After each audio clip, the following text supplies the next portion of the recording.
right. Boom goes the cannon. Am I right, Joseph? Boom. You are right. It is Sunday. We are back. Comic Book and listen, everyone that's here watching, we all appreciate you being here, but you should appreciate Jeff and I more right now because it is 8:04 right now, and very soon there will be an Eagles kickoff game behind us. We are giving up watching the Birds continue rampaging the 2024-2025 NFL season in order to provide this show to you because it is so important to us and, of course, so important to the masses out there. We currently have 10 million viewers here on Comic Book Canon. We have an awesome show planned for tonight. Go Birds. Jeff, what do you have to say? What do I have to say? We know we have an obligation to you, the fine audience, and we deliver every Sunday. Every Sunday. We do not miss a Sunday normally. And given that we are lifelong Eagles fans, that should mean a lot to you. So what we're asking of you is not to feel any guilt if you don't send us gifts, but think about it. You know what I mean? Am I right, Joe? You are correct. We have someone already asking about our special guest of the night. Where's Kate? Well, she's right here, but she's not coming out yet. Don't try to wave at people. We didn't give you permission to do that yet. No, not time. All right, you know what's great? She had no idea that we were going to bring her in like that. That she could have been picking her nose or doing something else that would not be too kind to her. But she's a good sport. We're excited to have another guest. It's probably our fourth guest of 2024. Yeah, we've been slacking on the guests, and honestly, I think we've been a little bit too nice to our guests. Yeah. So tonight we are going back into bad cop mode. Ends tonight. I have currently I pared it down a little bit. Hold on, let's get a close up of this. Let's get a close up. 28 questions for Kate in order to pass through our interview and become. Oops, I did not mean. We don't take this lightly. I'm sorry. No, for sure. Joe put a lot of work in this week. 28 questions to Kate. So we'll see if she passes the gauntlet. Not many people do, and I don't have much faith in her. But let's get this started. Speaking of the gauntlet, the man himself, who enjoys dessert. That would be Joshua, our news editor of the Canon. Oh, that's not dessert. That's dinner. It's potato chips. Good evening, gentlemen. Sorry, those chips are pretty good and salty and sweet and sour. Yeah, sour cream chips. Yeah. Sounds wonderful. Truly does. All right, we got to get the show on the road. We have a wonderful guest here. We have a lot of news to get to, and we have an Eagles game that we should cut the show early for. Brian Klotz knows the pain that we feel. Caleb, man. Quick question for Caleb. What did you have left over? Please let us know. All right. So why don't we get into it, guys? Every week we do the news. We have a wonderful news editor of the Canon who reports to the editor-in-chief, Joseph Fasano. And he's doxing my last name on the live stream, huh? What's that? Is that what we're doing? Doxing last names on the live stream, huh? I thought everybody knew it. I mean, people probably do. It's my PayPal name. Anyone that's bought books from me. Okay. I'm sorry. You know what? It's Joseph Smith. That's what I meant to say. Anyway, so why don't we just get this started? Joshua is our Adam Schefter of the Canon News, just like Adam Schefter covers the NFL. Joshua covers all the news that's fit to print and talk about and do videos on about comic books and everything around that. So we got lots of news to get into. Isn't that true, Josh? Yeah, we got some DC heavy news again, just the way I like it. I think the same way our guest host likes it as well. We'll see about that. From what I understand. Yeah, we'll see. By the way. But anyway, let's jump right into it. We got some interesting news, and I don't know how to feel about this character potentially being in the DCU, but I do love this casting announcement. Daniel Craig is reportedly in talks with DC Studios to star in a Sergeant Rock movie helmed by Luca Guadagnino. I don't pronounce the guy's last name, but there's a great director at the helm, and Sergeant Rock, honestly, I would think that he is like set in the 1940s from DC Comics, but we'll have to see what happens. But I love this. I love Daniel Craig, so anytime he's up for a role in a film, I'm there. What do you guys think about this potential casting news? I have no connection to Sergeant Rock. That is not my area of interest as far as comic books. I know definitely a popular character. I think with more of an older generation, I don't have people, my age, like in their 30s or even, people in their 40s really asking for this character. But I know this character obviously was popular because Our Army at War went on for hundreds of issues. And then the Sergeant Rock solo title, I believe, took over the numbering and went on for, I think into issue like 300 something. And the character's shown up over the decades since then in the DC universe. So there's got to be some sort of following. I know almost nothing about the character, but you can't go wrong casting Daniel Craig. Phenomenal talent. I agree. Like, I don't know if this is going to be part of the DCU. I mean, he was part of the DC universe or is part of the DC universe. I'm pretty neutral on my opinion about this. I love Daniel Craig. I love comic book properties. I love that it will definitely say DC when and if it's produced. Yep. So yeah, I'm on board about this, but again, I wouldn't lose sleep if it fell apart either. I love Daniel Craig. I think it'd be interesting to see him in a role like that, a gritty kind of like World War II, or maybe it was the Korean War. I'm not sure what war Sergeant Rock fought in, but I'm pretty sure it's World War II. Okay. No, well, he probably the character definitely appeared in like the 1950s for the first time, but I think that it was a flashback story of World War II. I don't think it was anything more modern. So that. And don't forget too that DC has a black label or Elseworlds label for the movie. So potentially, this could be just an Elseworld story, kind of like how the Batman is with Matt Reeves. Look, I know this is. I know his art. I know his art like the back of my hand. But this is Gary Frank art right there doing Sergeant Rock. So they've done something with Sergeant Rock recently, I'd have to say. So again, it's not something I look out for personally, but I'd love to see it out there. More properties owned by these comic book companies to just get out there to the masses. Yeah, and all the old Sergeant Rock stuff, it looks great. It's all, not all, but it is a majority like Joe Kubert covers, and they look phenomenal. Like, absolute legend of the game. So if you're into that kind of stuff, wartime stuff, check Sergeant Rock out before, this ends up coming to the screen. Absolutely. All right. We're going to move on to some more DC news. We are chock full of DC news. Isn't that right, Joshua? Yes, sir. And so we got this announcement just last week. They're doing press tours for the Crucio Commandos debut, which is happening in 2 weeks from now, I believe. 2 weeks? Oh my God. Yeah, December 5th. And we'll get the first 2 episodes, and we got a lot of information from James Gunn, but we, got some great casting announcements and some special surprises. Alan Tudyk will voice the new DCU's Clayface in Crucio Commandos. Now, I will say there's talks about a Clayface film also happening. We talked about that prior and a couple episodes ago. He may be a different Clayface. Now, they haven't even announced, what version of Clayface he is playing. We could maybe have potentially, a couple of different versions of the character. We'll have to see.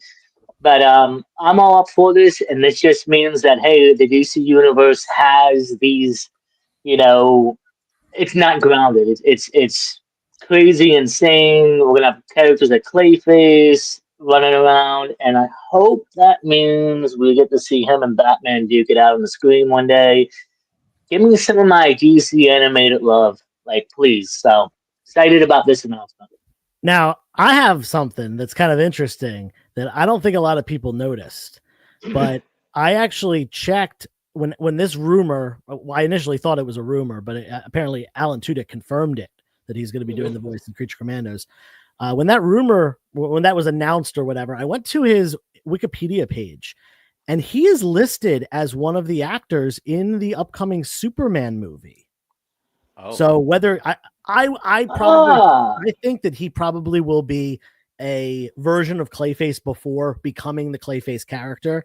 maybe Preston Payne before transforming into Clayface. Possibly, I don't think we'll see Clayface in that movie, but nonetheless, it looks like that he will.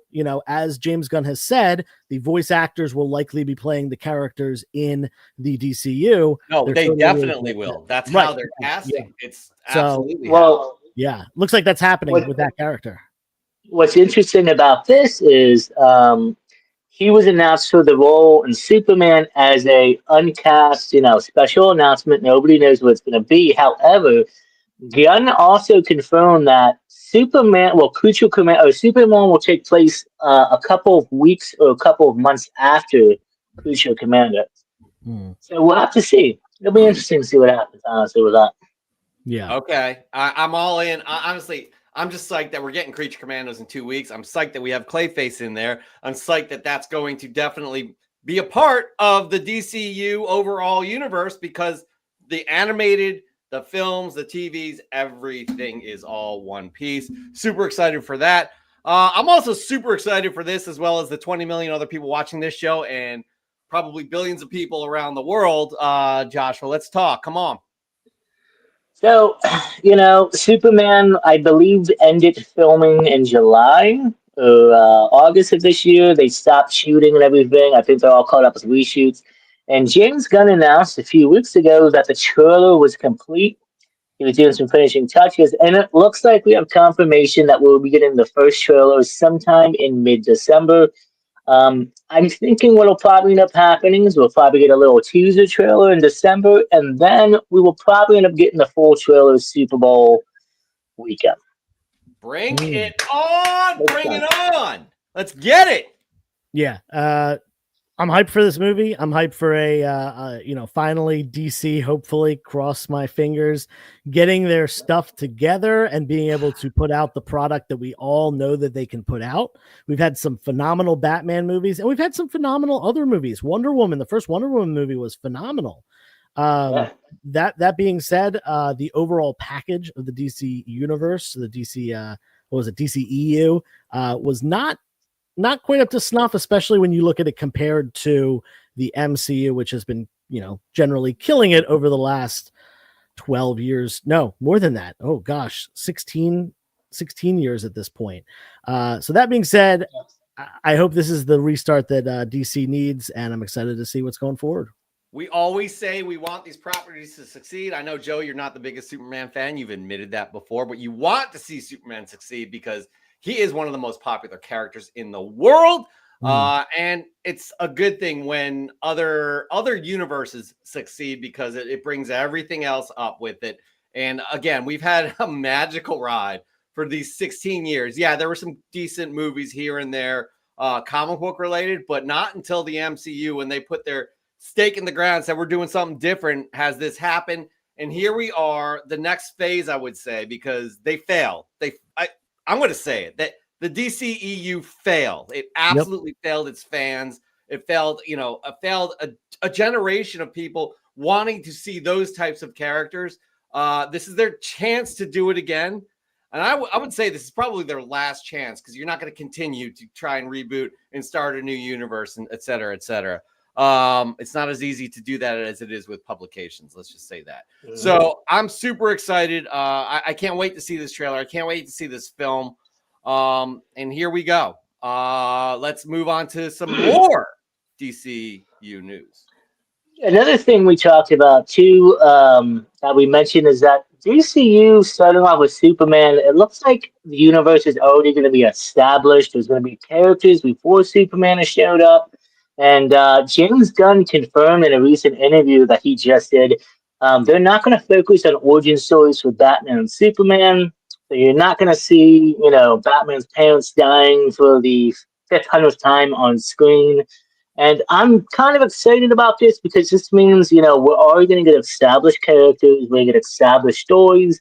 And it means that, the DCU, we can jump around from having different players in the game. You don't have to see Batman rise up, after 20 years and fight different people. We already know it's, his origin story. So that means they can take from stories from whenever and take the best of the best and put them together. So I'm really excited for this. I'm sure some characters might have origin stories, maybe the lesser known characters, but for the majority of the superheroes that we've already know, like we know Lanterns, they're already established.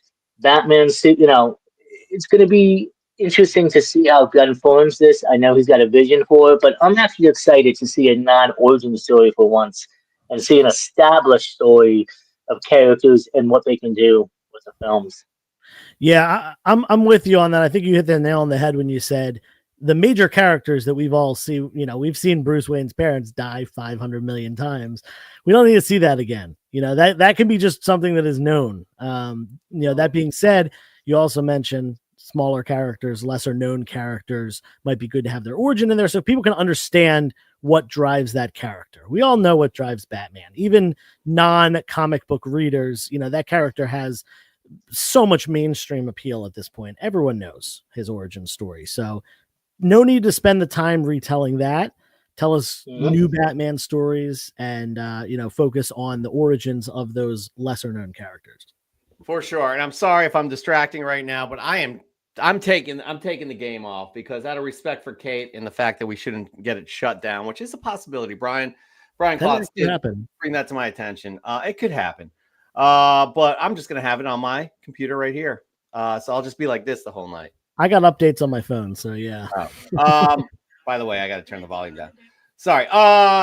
Anyway, so with that said, I apologize. I was definitely distracted, but I'm okay with them being established or what have you, as long as they go back and kind of establish some sort of different type of an origin. Not saying completely different, but I'd like to see who Martha and John Wayne are, you know what I mean? Those types of things. I'd like to see, possibly. I don't know, but either way, just bring it on is what I'm talking about. All right, here we go. Next up, Joshua, what do we got? I think we're moving on to MCU. Yeah, we're moving on to MCU news. Now, interesting, we got the Captain America Brave New World trailer out. Some people were hating on it and saying, hey, how could Sam Wilson do some of the stuff he's doing, take some hits, this and that? Well, we kind of got a little bit more confirmation as to why he can do it. And so he's going to get a new high-tech suit from Wakanda, a Wakanda suit or tech, kind of like how Bucky received from the Arm. And it's going to make him, hit stronger, move faster, do crazier things, which I kind of think in the comics, if I'm not mistaken, he gets a suit that is pretty much similar to that.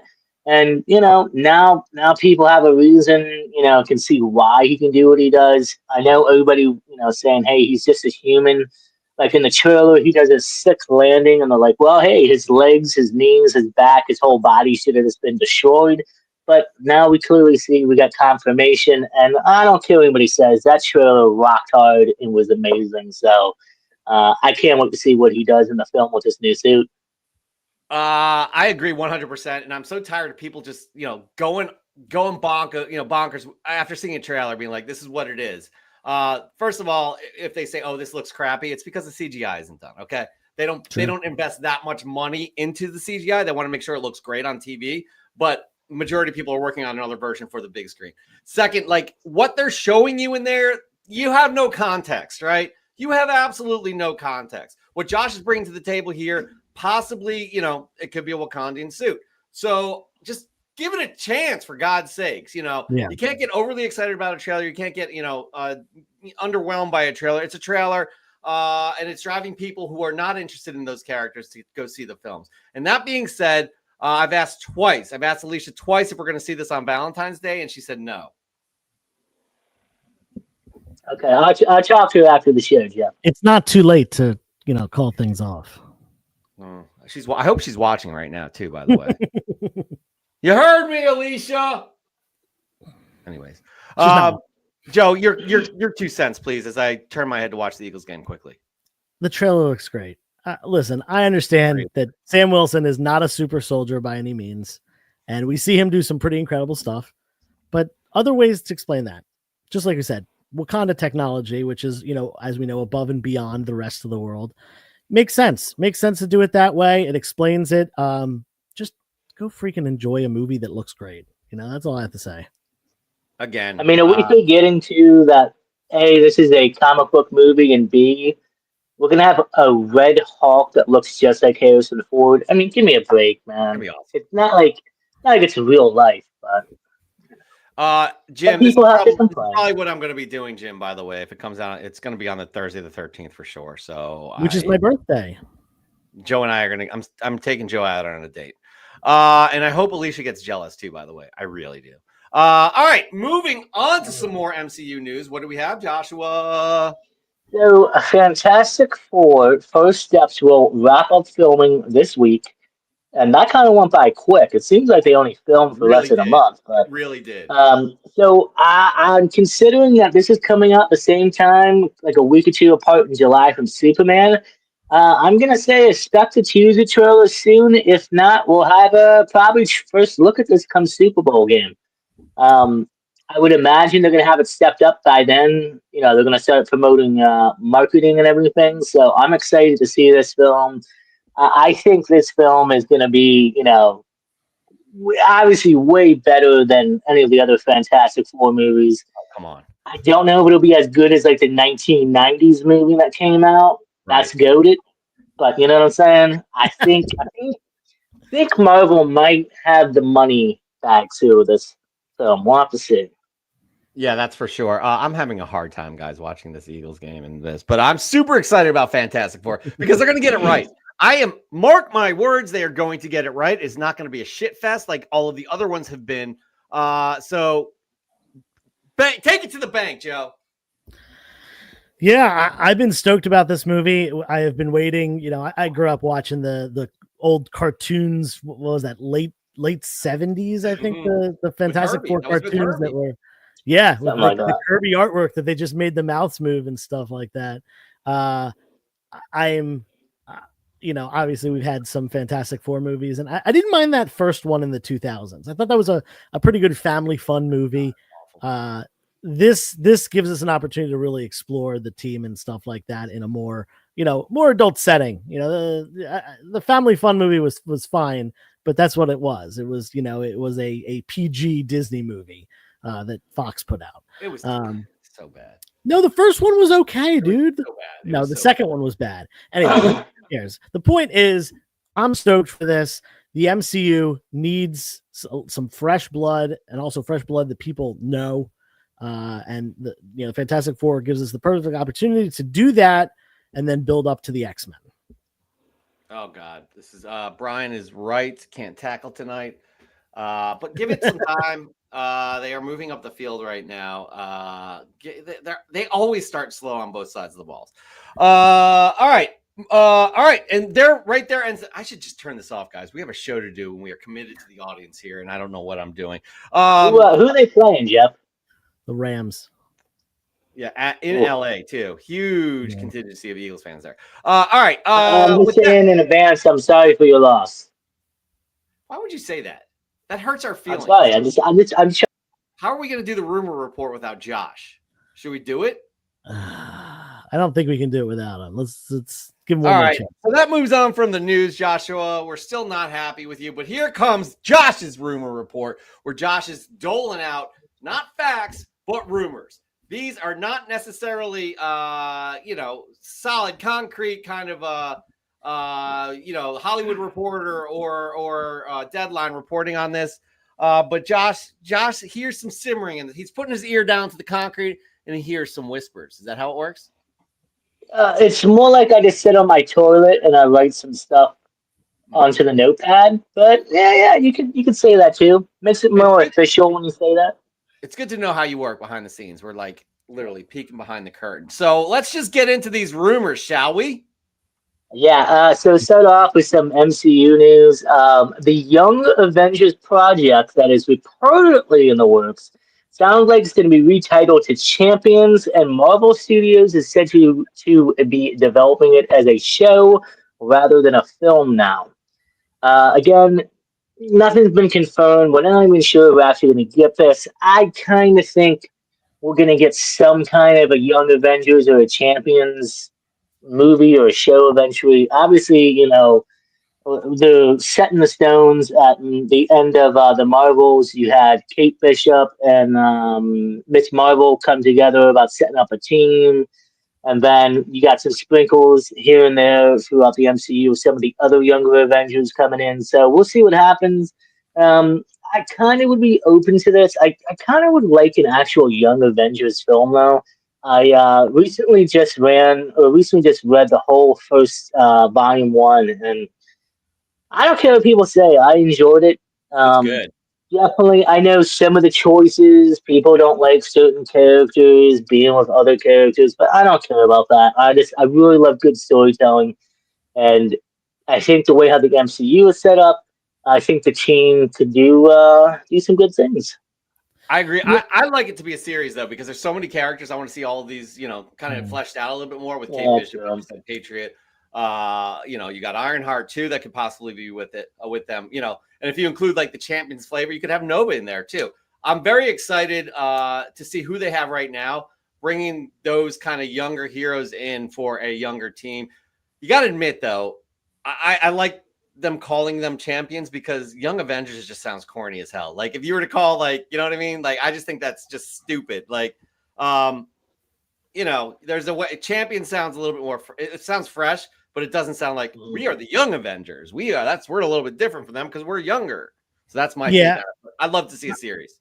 I don't care what they call the team. They could call it the champions, the defenders, the Young Avengers. There's been so many names used for teams in the MCU. Or in Marvel Comics. That being said, I think that going away from Young Avengers is a great idea because it differentiates them.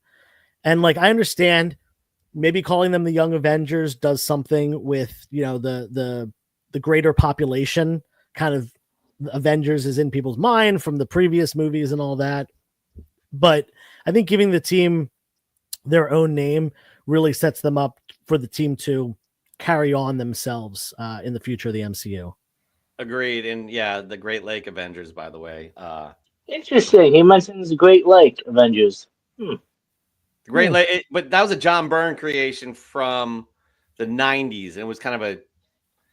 Jeff, I was dropping sprinkles there for maybe something future reference. I don't know. Moving on. Oh, sorry. Did we get both of your thoughts and opinions on this? Yep. We did, but also I'd like everybody's thoughts and opinions on liking and subscribing if you haven't already. Because again, 22 million people watching right now. It's a large population of people in the world that are huge fans of ours. But you know what? Share the love. Tell all your friends and family. Why not? All right. Sorry. Please. Moving on. So another rumor that I mentioned earlier a few weeks back is that Hawkeye Season 2 might be coming, and if it does, maybe production might begin in the fall of 2025, which would probably mean we wouldn't get anything until probably about 2027. We know that right now the only reason why I say we probably wouldn't get it in late 2026 is because we know that Marvel, starting in 2026, they will only be doing 2 films and 3 shows. Yeah. So we'll have to wait and see. But again, there's no confirmation about the show in the works. I would imagine that we might get an announcement in the next couple of months if this ends up happening. I would love to see a season 2. I thought season 1 was great. I loved it, enjoyed it, and obviously, they brought on Kate Bishop. They brought in Daredevil's friend, Maya. Echo, and Kingpin. Got to show up as a reveal. So we'll see what happens. Yeah, I loved the first season. I probably watched it at least 3 times, maybe 4. I would love to see a second season.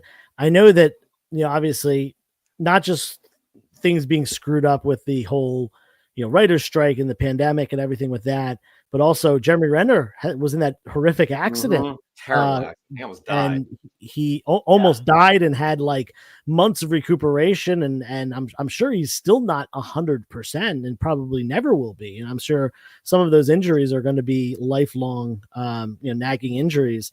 That being said, if we do get another season, awesome. If we don't, I would still love to see Hawkeye, Clint, and also Kate Bishop, of course, continuing in the MCU. And I would love to see Clint kind of have a mentoring role to this new team, whether they're called the Young Avengers or they're called the Defenders or Champions. I think that'd be a great way to continue to use that character.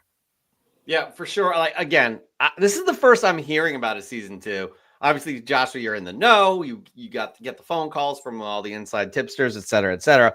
I have not heard of a Hawkeye season 2. I am I'm all about a Hawkeye season 2. I really liked the first season. It was fun. It was a fun tone.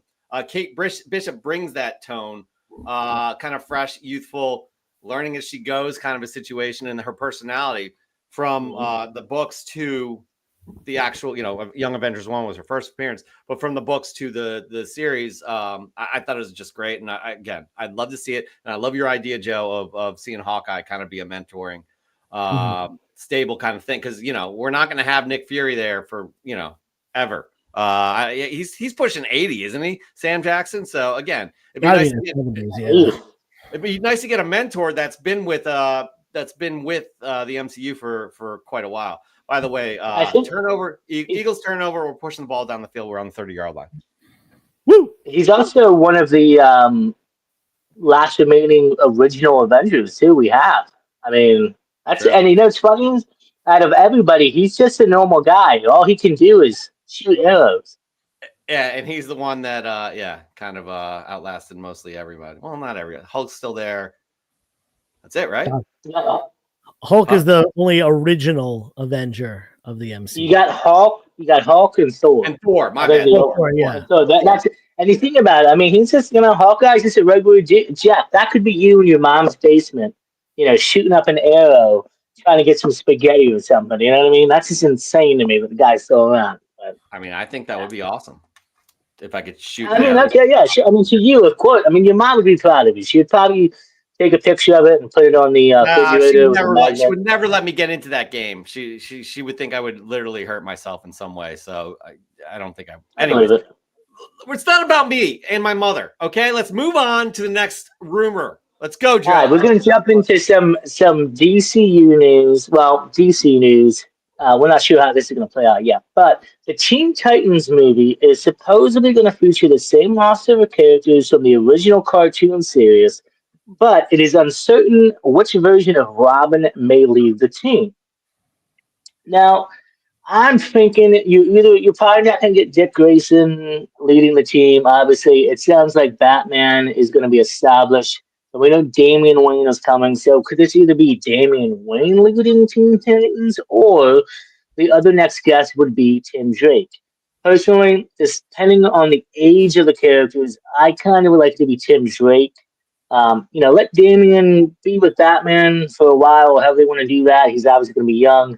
But I think this would be a cool way to introduce him on the screen. And, probably the most underrated Robin. Well, no, Jason Todd probably the most unloved Robin. But I think Tim Drake doesn't get enough love that he deserves. So let's see what happens. I agree with that. Tim Drake definitely doesn't get it. I mean, he was after Jason Todd, right? Yeah.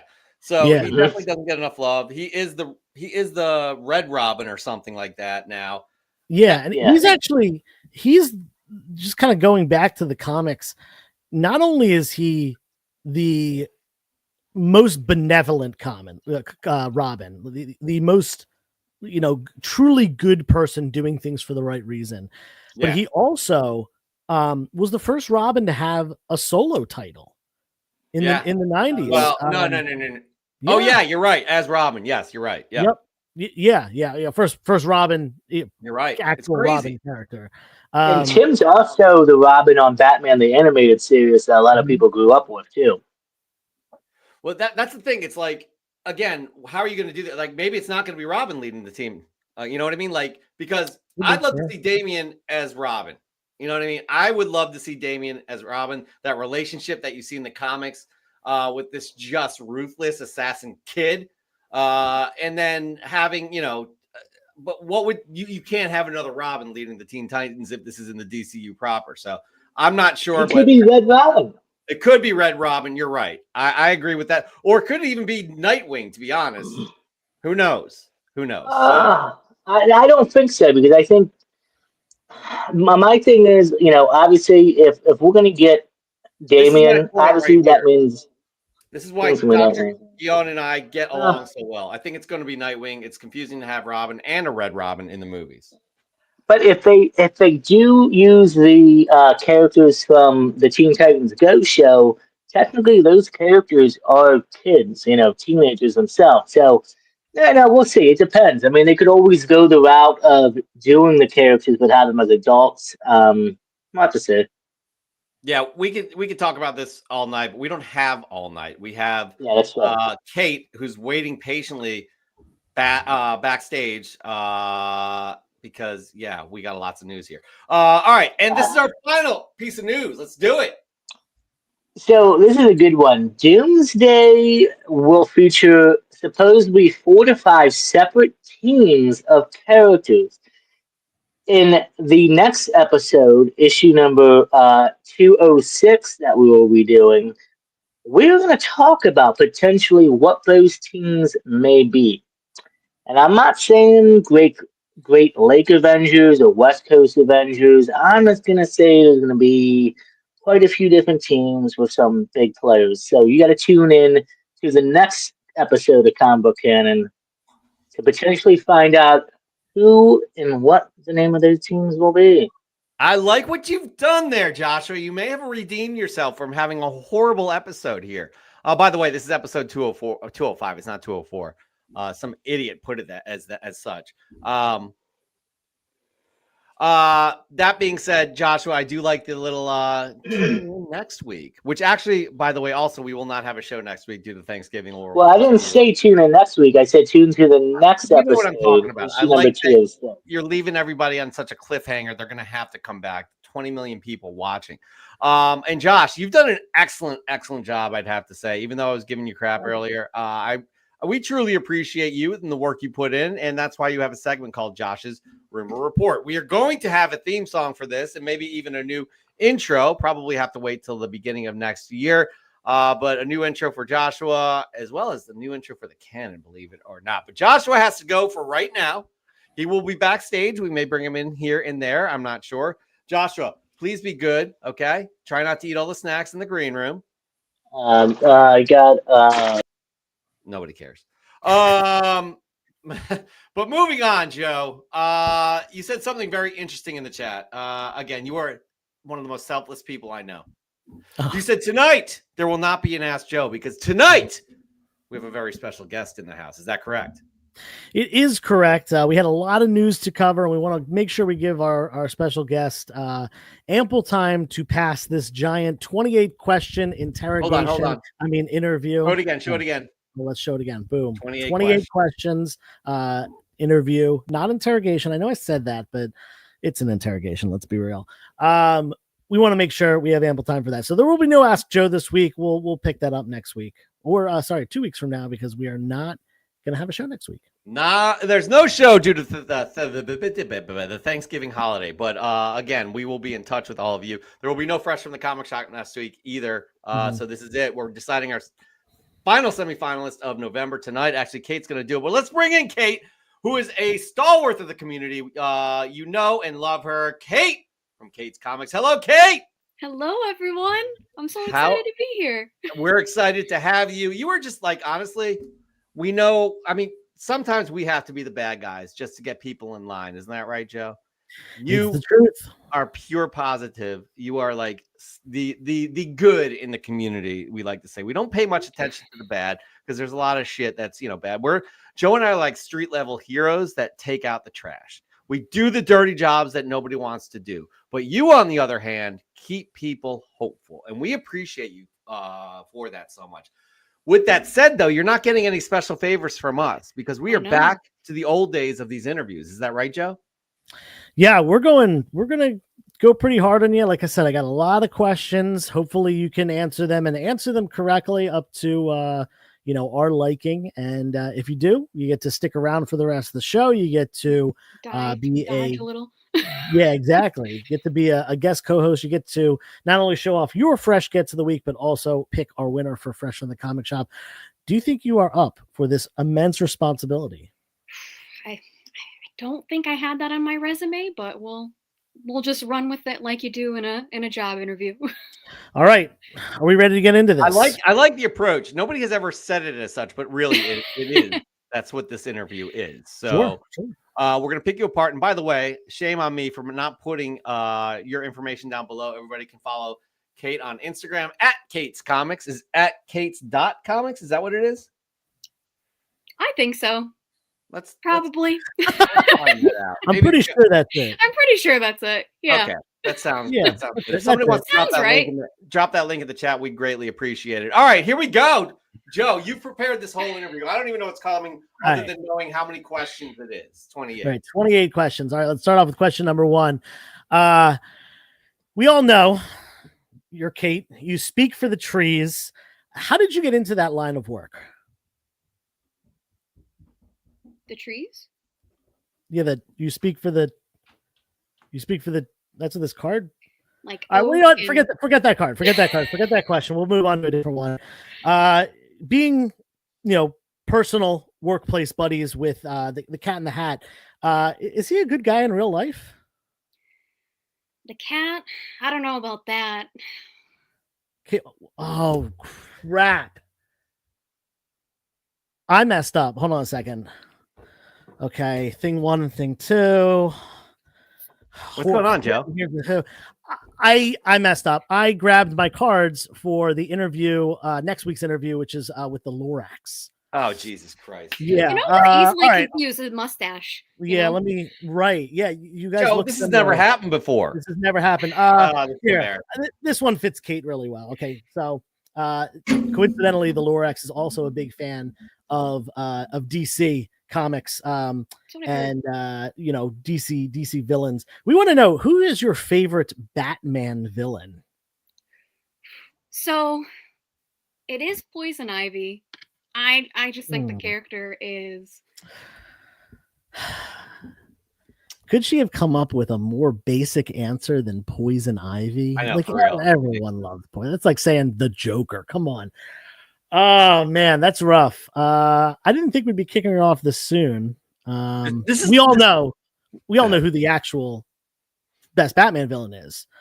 Jeff, if you could please put up the picture we have of. Everybody is probably putting it into the chat right now. They better be. It is the Eraser. We all know that this character, a schoolmate of Bruce Wayne growing up, he has a rich backstory and becomes a villain because he doesn't do well in school, and kind of look at the trajectory. Bruce Wayne goes off on this other path where he is successful in life, obviously getting a lot from his parents, but still he's smart, he's hardworking, he puts effort into things, and the Eraser goes down that life of crime, and that's obviously the best Batman villain. And the reason I think it's the best Batman villain, in my opinion, is everybody can relate to him. You know what I mean? Everybody can relate to what he has gone through in life. And it's just such a shame that I thought Kate had more substance as a comic book collector and one who appreciates the art. So, okay. Well, you know what? We kicked her off. Well, let's bring her back. Give her another chance at this. Kate, Poison Ivy. Can you explain your thinking on that? We were thinking something else, but we'll give you a chance. I do see your point with Eraser Man as a previous teacher. Yeah. He is up there for me. Oh, I used to be a teacher too. I didn't know you were a teacher. Well, that's even worse that you didn't say the Eraser too. I know, right? Yeah, a little bit. All right. Okay, that doesn't work. No, how the Grinch stole Christmas. Some of these are. I might have some thoughts on that one. I actually have a great one. You're from Connecticut, as is the Lorax, coincidentally. You didn't know that? Look it up. I feel like I should have known that if it's true. Wikipedia. If you go to Connecticut and then click like famous residents, the Lorax is near the top. Yeah, that's got to be up there. Next to the trees. Okay, so this is Connecticut based. You being a Connecticut resident, you were you born and raised there as well? Yeah. Okay, so Connecticut. What is the best pizza place in Connecticut? Whew, that is a good one. A little contentious. I'd probably say Modern. Joe. Every single time I go to Connecticut for any reason, which is almost always comic related, I head up there 3, 4, 5 times a year, usually with Mike Popachili Town. We go to the same place every time because it is the best pizza in Connecticut. It is called Zupardi's. It is in West Haven, Connecticut. It is the best pizza I've ever had in my entire life. Kate's talking about modern pizza. I don't know. I mean, that's so she. That's so bougie. Like, honestly, I could have told you she would have answered something like that. Zupardi's is family owned since 1938. Support local, like, small businesses, for God's sakes. Kate, come on. I know. Actually, I have not even had that place before, so I'll have to. Oh, you need to. You need to. This is every time on the way home from Terrificon, on the way home from 3 Men in a Basement events, whatever it is, we're stopping there always. So next time, maybe this weekend, or well, I guess maybe they won't be open, but I'll try it. Oh, they'll be open. They'll be open. It's a small Thanksgiving pie. Yeah, and maybe not. Don't go on Thursday. Yeah, we'll probably open the rest of the time.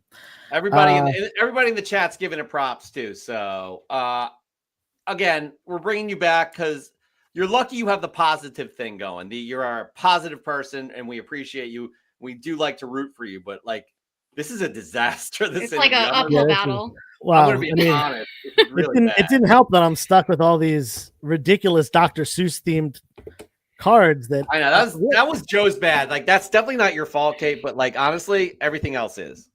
Oh, it is by chance your favorite movie, Saving Private Ryan? No. Okay. These aren't going to work either. Joe, I got a quick question. How can we avoid a situation like this for the next interview we do? I just want you to start thinking about that because this is. I don't know, but I'm left with one card. Kate, do you like live music? I do. Okay. So this is for the Lorax, but we're going to send this over to you.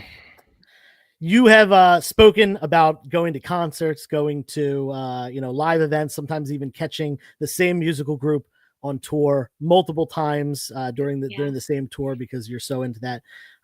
Financially responsible is what I call it. Right. Listen, one of my favorite bands did a reunion when I was in college, and they played a show in Philadelphia and New York. I went to both of those, and then the next weekend they played LA and San Francisco, and I flew to LA.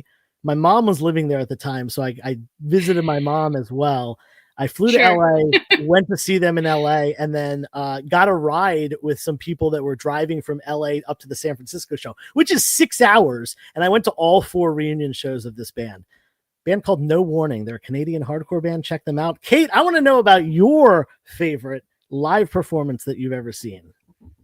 Oh, damn. That's a hard one. Oof. Nobody said this interview was going to be easy. I know. Well, probably I've seen Halsey, like, I don't know, a number of times. What? Probably Hopeless Fountain Kingdom tour. I saw that a couple times. Well, it was good while it lasted. Josh actually put the correct answer in the chat. It is in fact Creed. Creed, for sure. They take you higher. Can you take me higher? Do the riff. To a place where blind men see. I mean, that was good. That was honestly, we should seriously start talking about our ambitions to be in a band together. All right. Well, Kate, I think whatever your name is, Jeff. She answered some questions. I think we really dropped the ball here with these Lorax questions. I swear I looked at my schedule and there was the Lorax this week. And yeah, I mean, Kate, that's on us. That's like definitely that's on us for sure. Like,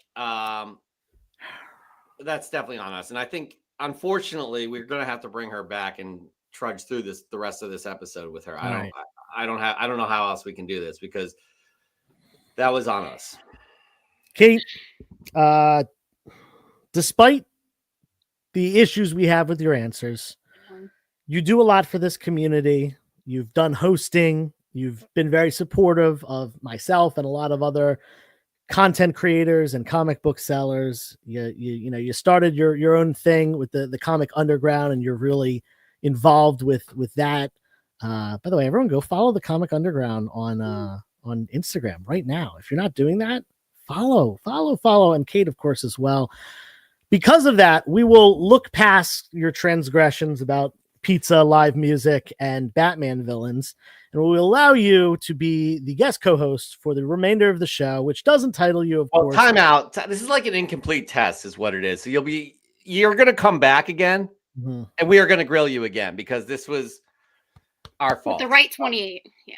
We were focused on the Eagles game tonight, and it's obviously been a distraction, and we've done a terrible job as hosts. But I think we could all pull together, the four of us, with Josh included, and make this a great episode. Because right now we are bottom of the barrel right now. Let's do our best for the audience. They paid a lot of money to see this. 21 million people watching right now. So let's get to it, guys, shall we? Let's do it. Okay, so we're gonna move on to what's that? I'm sorry, what's that, Kate? He said they had to get over that paywall, so we got to bring it. Yeah, no, for sure. I mean, again, we don't charge any extra for this either, so let's get to it. Kate, one question before we get to our next segment, and that is, do you sell your own hats? I have one. So no. People are interested. I'm not kidding. People have said something in the chat here. I've been looking into it. Hats are more expensive than I thought they would be. Well, guess what? For print on demand, you don't have to shell out the cash yourself. You can just create it and have people pay the link. That's true. That is true. That is true. It gets delivered. So let's talk. All right. Anyways, that was fun. We do a new segment that just started last week. Joe, you were not here for it. It is called Do You Know? Or Did You Know? I'm sorry. Did you know? Last week we did one on Superman. This week it's one on the X-Men. Check it out. Did you know when Stan Lee created the X-Men, he wanted to avoid the lengthy explanations of their origins, so he made them mutants, just born with their powers. A clever move, sure, but let's be honest, it's also a bit of a cop-out. It's like saying, they just are, okay? Deal with it. This guy is bald. He should be able to talk to people and control them using his mind. Yeah, that sounds good. Okay. She can move objects with her mind. But what else? I got it. She can talk to people using her mind too. Oh hey, this guy shoots lasers out of his eyes. Big hands, big feet. Super strength and as agile as a squirrel on a sugar rush. This guy should just have wings. Now hear me out. This guy is covered in snow. All snow. Still, we can't deny the impact of the X-Men. They've explored themes of prejudice, tolerance, and acceptance in a way that few other comic book series have. And let's face it, mutants are just plain cool. So, while we might quibble with the simplicity of their origins, we can't deny the lasting legacy of these iconic characters. And there we are. That was our latest Do You Know? That I didn't know that actually. That he just did that because he just didn't want to bother with the origins. But it's actually kind of efficient, and they've turned out to be an amazing group that has tackled some amazing issues in society. Go ahead, Joe. That voice sounded really familiar. Did it? In the Do You Know? It did. Josh, who was that voice? Maybe. All right, moving on. Josh did actually remind me we forgot a little something that we do at the top of the show every week as well. It is the featured issue episode. This is episode 205. So this is the featured issue, Batman 205. This issue features a striking Neil Adams cover, which is iconic for fans of his work. While it's not a major first appearance, Adams' art is a significant draw for collectors. This is one of the coolest Neil Adams cover I have ever seen. I want your guys' take on this, please. Yeah, this is a cool cover. This is a two-part story where like a bunch of blind people are attacking Batman for some reason. I've never read them. I just kind of have flipped through when I've gotten these issues before. But definitely awesome cover. This was that Neil Adams era when he was doing covers for Batman. Basically, I think from issue like 200 to 300. I think every cover, or at least almost every cover, is Neil Adams. So there's a lot of great Neil Adams content during that time in the late 60s and early 1970s. Yeah, for sure. So very exciting right there. And I can't believe we're already at the point where we do this segment that I can never remember the name. By the way, Just want to let everybody know the judge is not here this weekend. I do believe he's at like a jiu-jitsu tournament or something like that. So, we're gonna have to do this on our own without the judge. So, laying down the law.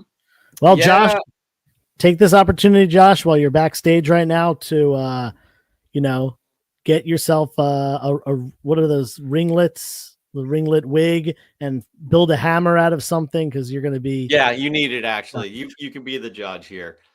We are bestowing this on. Oh wow, he's upset about something. Okay, moving on. All right, so we do this. We do this segment, and it's called Joe. Oh, the next segment. Now this is my favorite segment.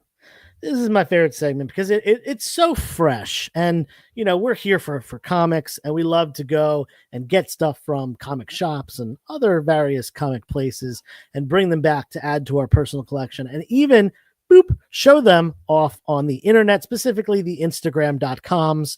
If you're familiar, you use a hashtag that's with a tic-tac-toe board. You do FFTCS, which stands for Fresh from the Comic Shop.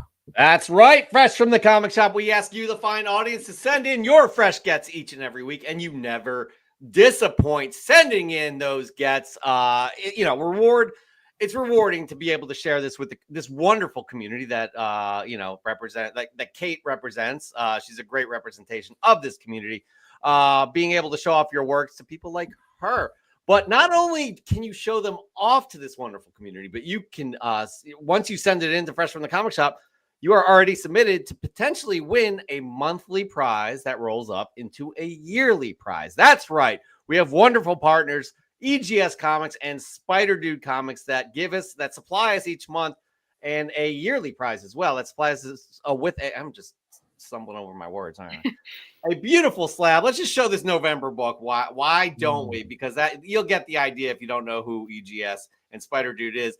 This is a wonderful book right here. That beautiful orange and yellow gradient, Extreme Venomverse #1, the Ryan Stegman variant cover. We have for our second semifinals, we have Mr. Scruffy going up against somebody tonight. So that's right. We give these books away each and every month, and just for being an audience member, you can get 5% off your EGS order using the code CANON5. Optimal custom labels, which you just saw right there, free graders notes, fast turnaround times. They also have their very own proprietary case. I'm telling you, this thing is nice to hold in the hands, better than CGC. Just a reminder, speaking of CGC, their wait times just exploded. Currently, vintage wait times is like 117 days, and I want to say the modern wait time is like 60 some days. That's business days too. That does not include weekends and holidays. So if you want a quicker turnaround time, EGS is a great place to go as well. Plus that custom label. Let's and again, Tony, the owner, Tony Trombetta, is a part of this community. He's a small business himself. So support Tony because he's a great human being and he gets the job done and is doing something completely different than all of the other grading services. So support Tony. By the way, I'm going to support Tony once I get my Grail, Joe, my 2024 Grail. I called you out in front of the whole audience. That was not nice. Oh, it's on its way. I mailed it to you last week. Cannot wait. You'll probably get it tomorrow. Oh, that's going to be awesome. All right. Why don't we just go through the winners?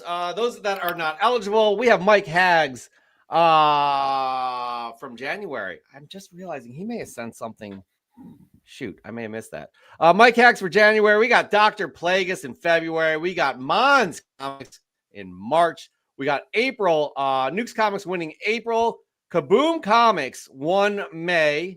And June, this is interesting. Super Crispy Comics wins with a Kaboom Comics cover. So that cross promotion right there.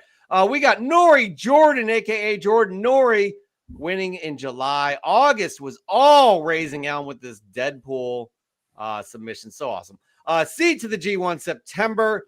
Goonish Lurker won October. And here we are, everybody. November. Somebody will win this again. This beautiful, beautiful Ultimate Venom or little Extreme Venomverse #1, the Ryan Stegman variant. All right. So are you ready, Kate? You have a responsibility here. I don't know if I'm ready, but I'm here.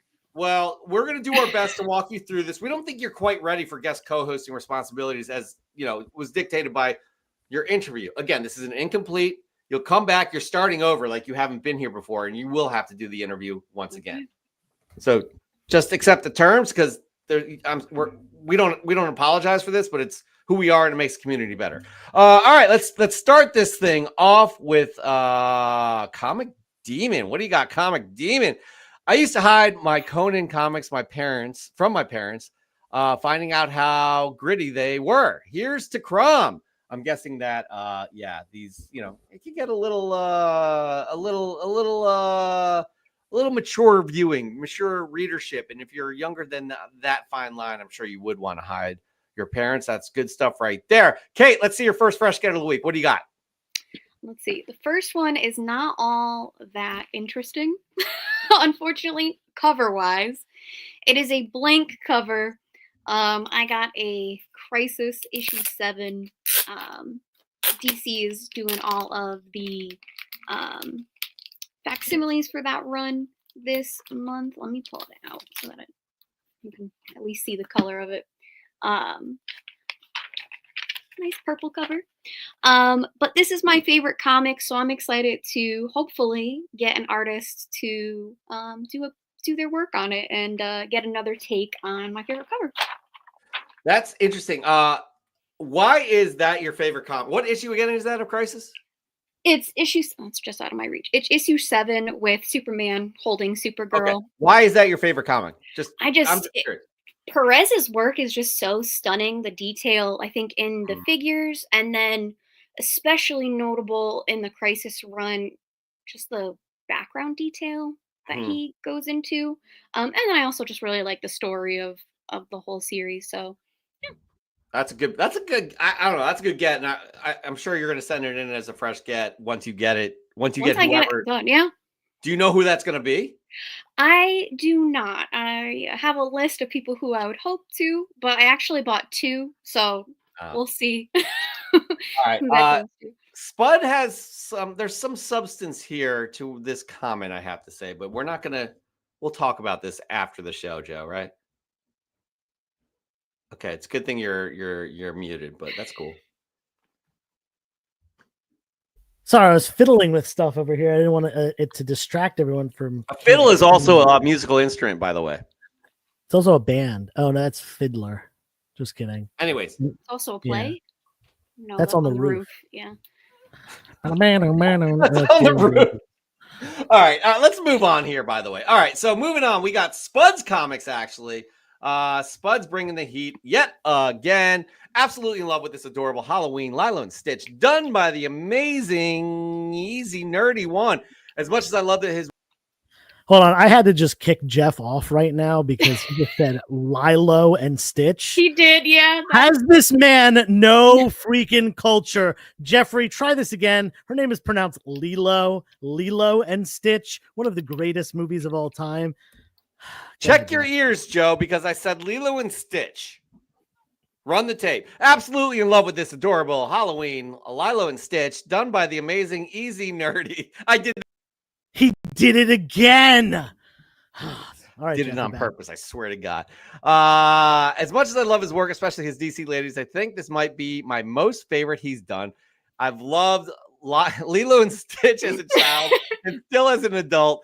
I had every DVD and soundtrack. I remember practicing the beautiful dance they did in the movie while my Stitch stuffed animal sat in the background, and the series was just as much as a game changer. The Halloween episode lives daily in my mind, and the amazing crossover episode. My favorite experiment other than Stitch is 151 Baby Fire and 254 Mr. Stenchy. Please enjoy my Fresh from the Comic Shop submission. This is a great submission.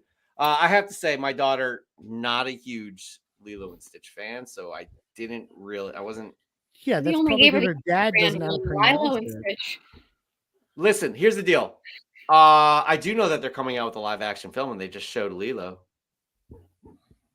for the first time. Wait, there's a live action Lilo and Stitch? Oh, how don't you know that? You said that way too surprised to hear that Disney is trying to remake the movie. Who's gonna play Stitch? Property they're trying to make money with. It's going to be one of those creepy like CGI Oh, they should get Danny DeVito. Just literally no CGI at all. Just paint him blue. Paint him blue? Dye him blue. Oh, God. By the way, Spud, I apologize. I do. But that submission's really good, by the way, for many reasons. All right, Joseph, your first fresh get of the week. What do you got? All right, so all three of my fresh gets are all from the same place. They're all the same title, different books. So it'll get a little bit interesting here. I recently decided I wanted to start collecting some Timely stuff. Timely, for those who don't know, before Marvel, there was Atlas. Before Atlas, there was Timely. So Timely was the company that was the original name, the original name in the 1940s of what became Marvel Comics. And lots of very expensive books, obviously, Captain America, Submariner, and the Human Torch. The three major Golden Age heroes from Timely. I decided I wanted to start collecting Human Torch.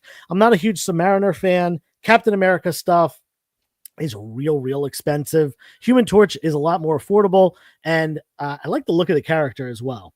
So this is issue 38 of the run. This is the final issue. It's actually, this one was under Atlas. There are, I think, 3 issues that are Atlas issues, and the other 35 of them are Timely issues. I got this from Paul Bond, aka Brixco Comics. Yeah, Paul Bond. Yeah, you got it. We did a huge trade a couple weeks ago, and I wanted to show these off. I wasn't available last week for the show, so I saved them for this week. When I say a huge trade, I mean like this was a multi-$1,000 trade where I got some books for my PC. He got some inventory. We're both happy. So this is Human Torch 38, Carl Burgos cover. And this is, again, the last issue of the run, 1954, just before the Comics Code Authority came around. Last issues are big time. They've become big time collectibles because they're lower print runs and yep. Everything. So that's that's an amazing get. I'm very happy. Yeah, beauty on a Golden Age book. That is good on you. A little distracted. Saquon got hurt. He just walked off the field. Just want to let you know. Moving on, we got Mark Leneker. You better be keeping tabs here, Kate. Again, I'm not sure. You're too la-di-da happy. I know. Positive. I think you're not paying attention to the important things. So let's keep paying attention. You got to pick a winner. It's your job. You do. And Mark Leneker here, again, brings the heat. I didn't know this, by the way. Walt Disney Comics and Stories 63 from 1945, classic Thanksgiving cover by Walt Kelly, and the first appearance of Pinocchio and Jiminy the Cricket in a comic book story, beating out 4-color 92 by a month. Pinocchio was considered a commercial failure when it was first released in 1940, but found its profit footing with the 1945 re-release. Now an all-time classic. Happy Thanksgiving, everybody! I had no idea that it was not that it was like it was a dud, a public dud when it came out, but re-released in 45, and it absolutely is a classic. So good, that's good stuff. So I do like that submission right there. That's a good one. Now, did Mark win last month? Mark? No. Oh, I thought he won last month for some reason. No, he did not. It was Goonish. Who won last October? month? Goonish. Why does Kate know better than I do? October's Goonish, yes. October's Goonish. Yeah. My bad. Yes, it is your bad. For sure. But everybody's eligible. Well, he's eligible here, actually. So keep that in mind. Kate, what is your second fresh get? Yeah, your second fresh get, right? So my second one, as you all know, favorite character. In her actual first run, it's been pretty good so far. Poison Ivy. I'm always a cover A gal unless there's a Jenny Frison available. Yeah. Then I get the Jenny Frison as well. And I just love this cover. It also just gives me some No Doubt vibes. So even better. What do you think? Jenny Frison doing like a cover of The Eraser would be pretty cool. That would be even cooler than definitely way cooler than a Poison Ivy cover. Yeah, just want to throw that out there. Okay. We just had to make that note of that. All right, moving on. We got Nori Jordan, who is not eligible. This is the first person that is not eligible, by the way. So make note of that because he's already won, I think July, maybe. I know everyone is sick of seeing this book, especially Josh's Comics, but I couldn't help pick up a couple more Thunderbolt number ones. One was a great raw copy from Joe, aka 360, and I'm sure he knows if he finds more, he has an easy sale coming his way. The next was a CGC 9.8 that I found on eBay for $69, including shipping. That's amazing. So I figured, why not get another? I asked my therapist if I need to stop buying this book, and she said, "Sir, I'm just a cashier at 7-Eleven. I don't know what a Thunderbolt is." She's so silly. Take care, everyone. All right, we brought Josh in here. Josh, what do you have to say? Wait, Josh. Oh, I'm sorry. I was up for all the other submissions, but this last one has happened. I started getting bored and I fell asleep. Honestly, Okay. it's something about a bolt of thunder or something. I don't know. Okay, so it's safe to say that you are not impressed by this acquisition. No, not at all. It's seen it like 57 times now. Yeah, Yeah. it's actually become for me. It was like, this is fascinating. This guy's insane. Okay, this is getting old. But now for It's me, like seeing Batman's parents die for the 500th million time. I love every it. movie. I hope he show. collects every possible copy that's out there. I do. So he hasn't given us a tally, has he? Or he has. He has like 50 something or something. Whatever. That post literally, it said 60 and 61 on the screen. Bro, you must be getting. You must need the progressive lenses. Oh yeah, you're right. Oh, stop it! Honestly, stop it. Look, if we see another Thunderbolt on there, I'm going to take. He's making it about him again. You know, he does that a lot. He really does that a lot. Moving on, we got Joseph, your second fresh skit of the week, actually. All right. Well, hey, like I said, it's all the same title. This one is the artist that is really known for doing this early timely stuff, especially Human Torch and Cap. This is Human Torch number 19, an Alex Schomburg cover. Not only that, but a very cool cover. Mm-hmm.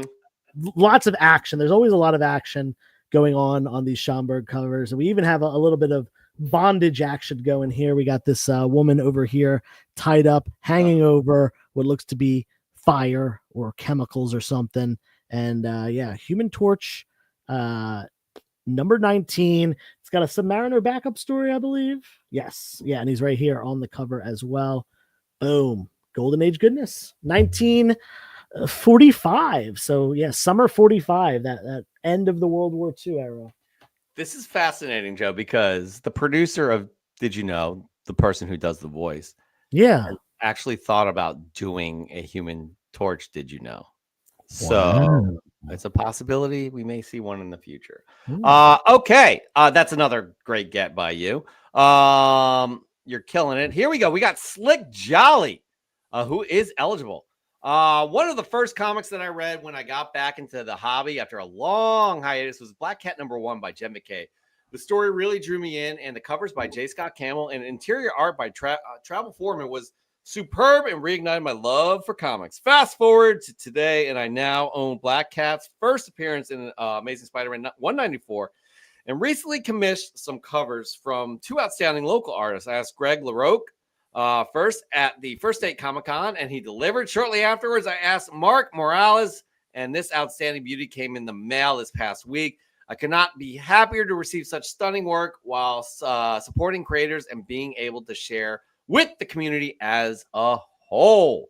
I love this. I love the submission. Got to say, I love it. Good work there. Slick Jolly. Kate, your third fresh get of the week. What do you have? Yeah, so a more recent comic hunt I've been on has been collecting a lot of the Archie covers, particularly Golden Age. So here at issue 45, I don't know. That's a nice book. Yeah. So this was one that I stumbled upon a pretty good deal. It's definitely a little rough, but can't complain with some Golden Age. Definitely not. And as I recall from your popcorn, by the way, we will get a popcorn happening next episode. We have somebody who's a little slacking. I'm not naming names. But based off of your popcorn, your first books were G.I. Joe and Archie. A weird combination for sure. Yeah. Very weird combination. And I don't really read much of the G.I. Joe anymore, but they're what my grandmother had in her house from having two sons growing up in like the 70s. And yeah. Well, that's now I'm back again. on it. We're happy that that's what brought you in, and here you are, and that's a beautiful Archie book that you do have. All right, next up we have Raising Elm, who is not eligible because Raising Elm won in August. Howdy, comic fam. Are there any fellow browncoats among y'all? If so, you might enjoy this newest addition to the ever-expanding story of the verse. Boom Studios decided to deliver their own take on alternate realities, similar to the popular Marvel What If series, by asking the question, what if the Browncoats won the Battle of Serenity Valley? A very interesting read, if I do say so myself, as we approach the holidays. May the crew of Serenity remind us how important it is to surround ourselves with the ones we love. Much love, comic fam, and have a shiny Thanksgiving. All right, I love Justin's submissions. I mean, he's already won, and he never just kind of just half-asses it. I don't know anything about Serenity, so I just want to say that. Yeah, me neither. Never watched Firefly or Serenity. No. Oh my gosh. You have to do the impossible, and that will make us mighty. You ready for this? I watched the first episode of The Sopranos for the first time this week. I have never watched the show. I've never watched a single episode, and I decided I'm going to binge watch The Sopranos now. And how the first Does episode it live up to the hype?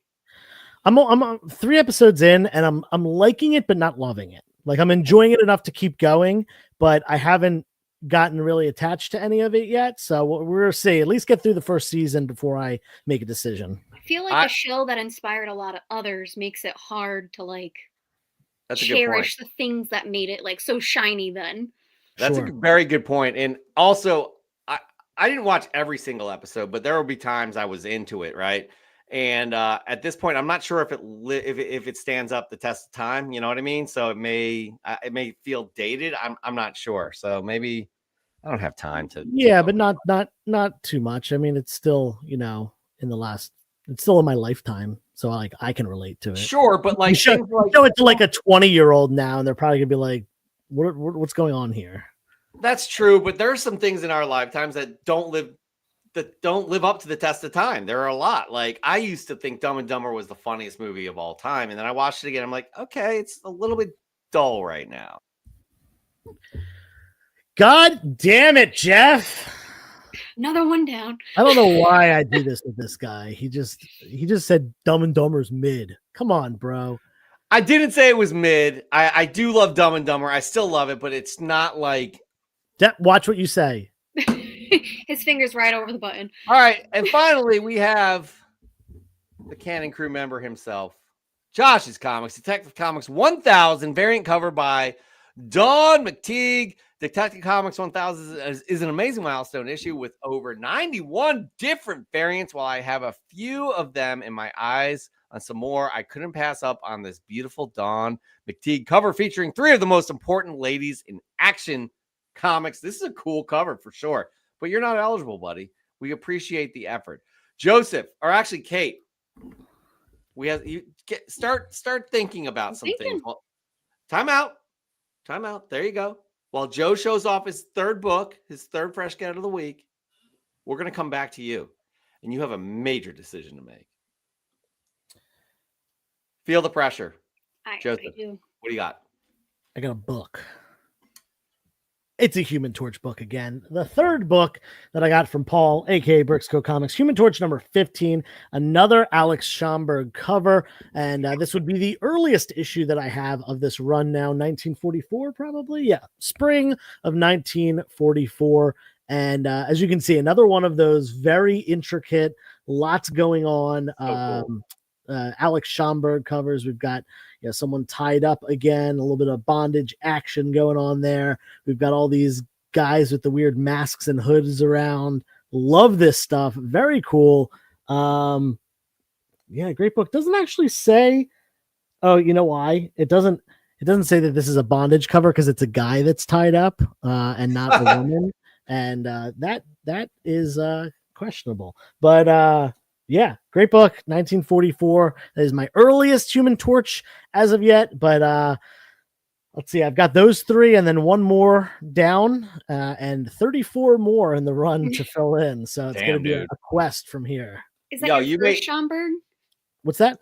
Is that your first Schomburg in the run? No, I have a bunch of Schomburgs in my collection and ones that I've also like had and sold, but those two are my earliest timely Schomburg. They're probably my two earliest Schomburgs overall, the two Human Torch ones that I got. This is a great question from Mark Leneker. Are Torch or Submariner's book harder to get? I would think that Torch had a lower print run, but I could be totally wrong about that. Like in my mind, Submariner is more popular because Submariner is a character that actually progressed and returned in the Silver Age, and the Fantastic Four Human Torch is not the same Human Torch. So, but that's just kind of in my mind that I'm thinking Human Torch is more popular, so it had higher print runs. But I could be wrong about that. I'm laughing at Dr. Guion. At least we live in the time where a guy can be tied up and we can proudly call it Bond. That's a quality. I love that guy. All right, so here we are, Kate. Before we move on, everybody like and subscribe if you haven't done so already. We are Comic Book Canon live every Sunday nights, 8 p.m. Eastern Time, 5 p.m. Pacific, except we're not live next week to celebrate the Thanksgiving weekend. So, Kate, how, just on a scale of 1 to 10, how much weight do you feel on your shoulders? At least a 9.5. Yeah, it has to be. It has to be. You could have gone fun with like a grading scale too, but you lost that opportunity. It's passed you by. So are there three that kind of stick out to you? And from those three, is there a clear winner to you? I would have to say for some of the ones that were sticking out, the Black Cat, love me some original art, love me Felicia. Definitely that one. I also am a big fan of Halloween. So some Lilo and Stitch. God damn it, Kate. I had to do it. Right. I'm so glad you did it. Because like when somebody says they pronounce something wrong, I continue to do it. And now you're doing it. So I think we're the same type of people. It's like, your parents would. Well, that was fun while it lasted. Canon's over. Probably forever. I don't know if I can forgive Jeff on this one. Kate, she barely even got through the cut. Josh, I mean, Josh, you're the new co-host now. It's you and me here, buddy. No, just kidding. Josh is out of here too. I can't end the show by myself. We got to pick a winner still. I don't want to do it. I'm bringing these two back. Anyways, Kate, you were saying Spuds right here. And then I am a fan of Firefly, and I loved the composition of that post as well. Oh, okay. Well, good. This is going to help you out just a little bit because Raising Elm is not eligible. So you got from those two. Which one are you going to pick? Oh no, this is pressure. Yeah, you have to do it. Sorry, you signed a contract. Just do it. I would probably lean towards. We need some Black dramatic. Cat. Oh, the Black Cat. Is this an answer that you're telling us? This is who you're having move on.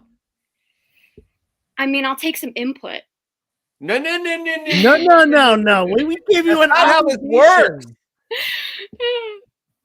Yeah, I'd probably go with that one. No, there's no probably. It's either I'm going with this one. You were a teacher, weren't you? I you know how this goes. I would say the Black Cat one. I loved the use of original art in that. There we go. Congratulations, Slick Jelly. You are moving on to the semifinals to go up against Mr. Scruffy himself.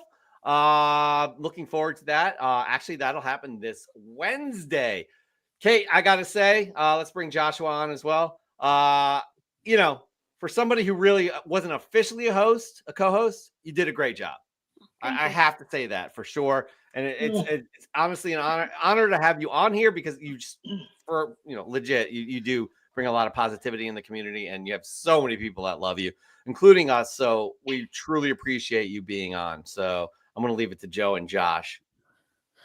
I'm going to leave it to Josh first. I'm going to leave it to myself. I was really happy we finally had a new a guest host join us tonight, finally. I think it was great, Kate. It was great having you on. I hope we get to have you for more appearances in the canon. And it's another great show. I'm happy to be here with you guys. You guys are my family. comic family in a way. And I love you all, and I hope everybody has a great Thanksgiving week. I'm luckily off the whole week, but I'm going to be doing some lives, I think, later in the week on Instagram.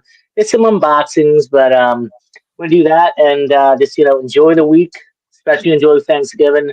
Put on your big boy, girl, and pants and boy pants and eat some great food. And, New Year's coming up. So, yeah, it's going to be a great time. It shall. Joseph.